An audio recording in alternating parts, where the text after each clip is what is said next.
comfort food. We hear the phrase often, conjuring images of dishes that make us feel safe, loved, and cared for. These foods are more than just recipes.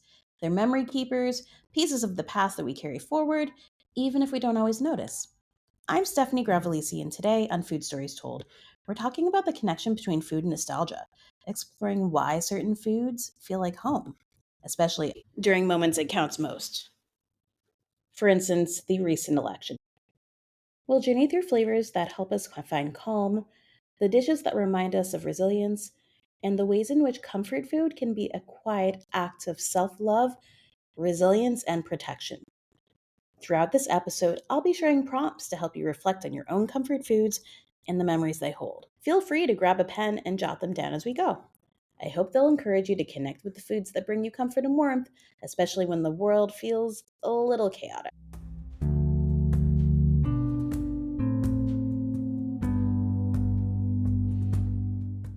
Food has a way of bringing us back to a place, a moment, a feeling. After something as charged and tense as an election, we often turn to things that remind us of safety and grounding. For many of us, that grounding shows up on our plates. It's the warmth of soup, the creaminess of mac and cheese, or the delicate sweetness of a perfectly baked pie. These foods give us permission to pause, to breathe, and settle into something familiar. Comfort food is interesting because it's intensely personal. For some, it's a big bowl of chicken noodle soup with fresh herbs. For others, it's a slice of leftover cold pizza from the fridge. Our connection to comfort foods is often less about the flavors themselves and more about what they represent. Each dish, each flavor holds a story that's connected to who we are, where we've been, and where we feel most at ease.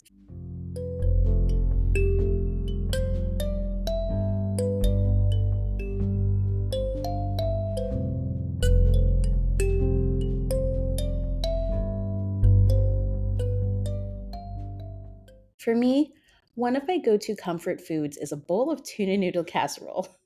While I fear it's a recipe from the archives of my adopted mother's boomer recipe Rolodex, there's something about the creamy texture, the savory bits of tuna between the silky egg noodles. It's almost meditative.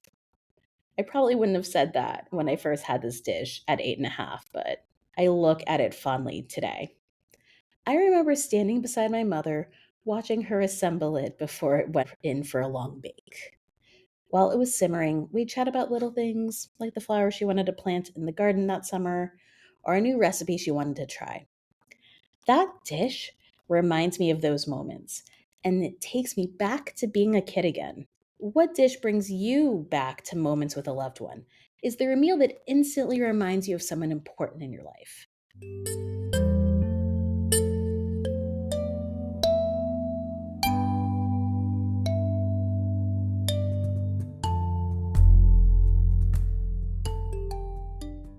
Another memory that stands out is a classic grilled cheese sandwich. For me, it's connected to rainy afternoons.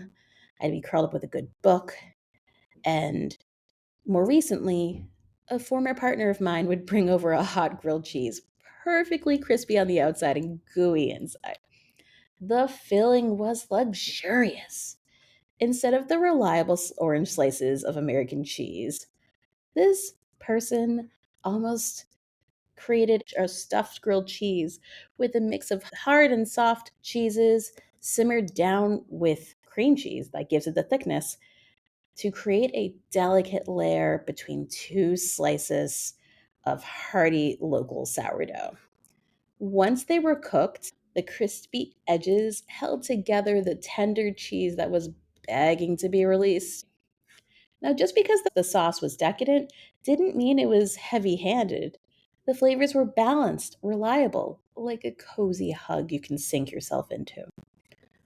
There was something so comforting about that meal. To this day, whenever it rains, I find myself craving that sandwich. What foods do you associate with certain kinds of weather or seasons? Is there a dish that you crave on a rainy day or a cold winter night?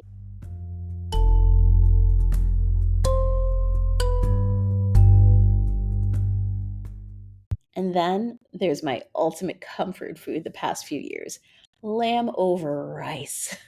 Creamy and rich, usually topped with both green and white sauce. It's a dish I pick up from the local halal spot after the end of a long, long day, and sometimes even a long night. When I've been away from home for a few days or weeks, sometimes when I'm not ready to cook, I make sure to stop by my local spot, pick up one of these, and I am set for a welcome home meal. Once I'd get this dish, I'd settle down on the couch and turn on a movie, get cozy, relax, settle into being home. Even now, it takes me back to those quiet moments of solace after a raucous night or trips farther afield. Do you have a comfort food that's tied to a specific time of the week or tradition? A meal that signals it's time to unwind? I'd love to hear about it.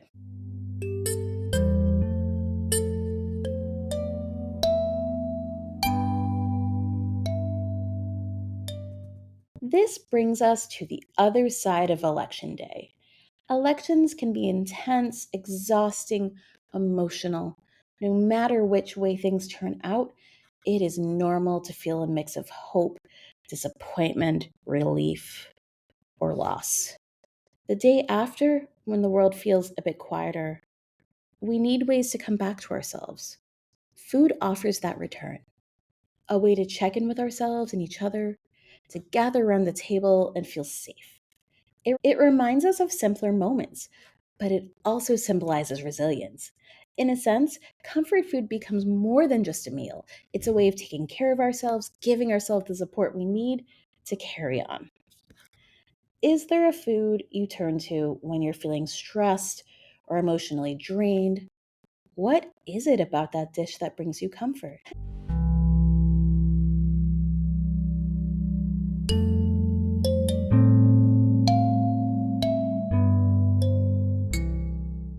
Comfort food, at its heart, isn't just about soothing our taste buds.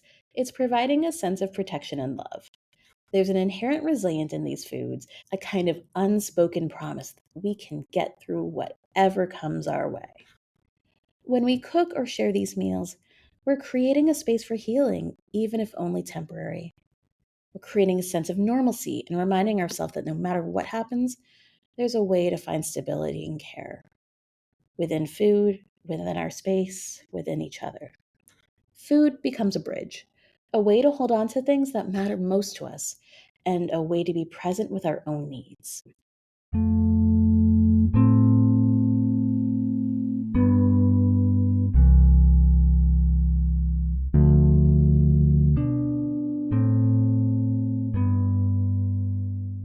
As we move beyond this election, let's think about the foods, the drinks, the moments that bring us back to center.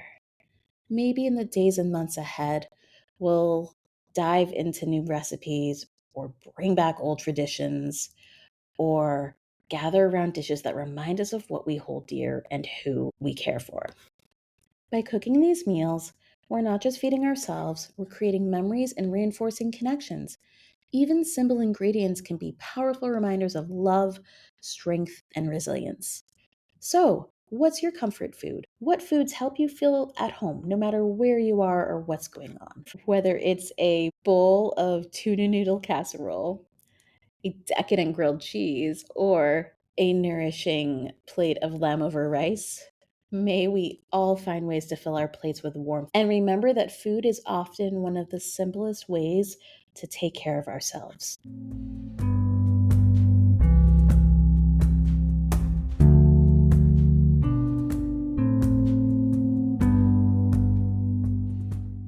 As we wrap up today, I want to leave you with a few tips on defining what comfort food means to you. We often think of comfort food as a specific dish or flavor, but it can be so much more. Here are a few ways to reflect on comfort food and create your own rituals around it. Number one, notice what foods you crave in different moods. Think about the foods you turn to when you're stressed, tired, or even celebrating. Is there a common theme? Maybe you crave a warm, savory dish when you're feeling nostalgic, or maybe sweet treats lift your spirits when you're anxious. Number 2, think about the sensory elements. Comfort food doesn't just taste good, it feels good too. Notice the textures and flavors that bring you the most comfort. Is it something creamy, crunchy, warm, or cold? These details can reveal why certain foods hold that comforting feeling for you. Number 3, revisit foods from your childhood or culture. Often, comfort foods are rooted in our family traditions or cultural backgrounds. Exploring recipes from your past or learning about foods from your heritage can bring you closer to that feeling of home, even if you're far from it. Experiment with new comfort foods. Comfort foods don't have to be a family recipe. It could be anything that makes you feel good. Don't be afraid to add new dishes to your rotation. Cooking something from scratch or exploring a new cuisine might reveal a comfort food you never knew you needed.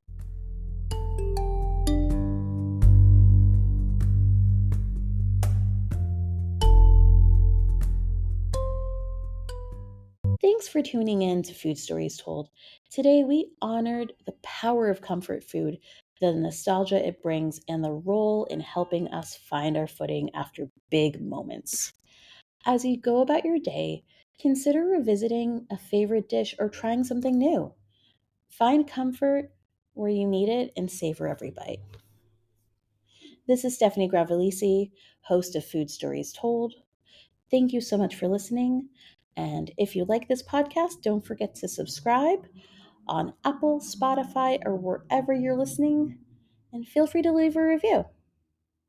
And if you go through these prompts, please connect with me on Instagram, and I would love to hear about your favorite comfort foods. Till then, thanks so much for listening, and talk to you soon.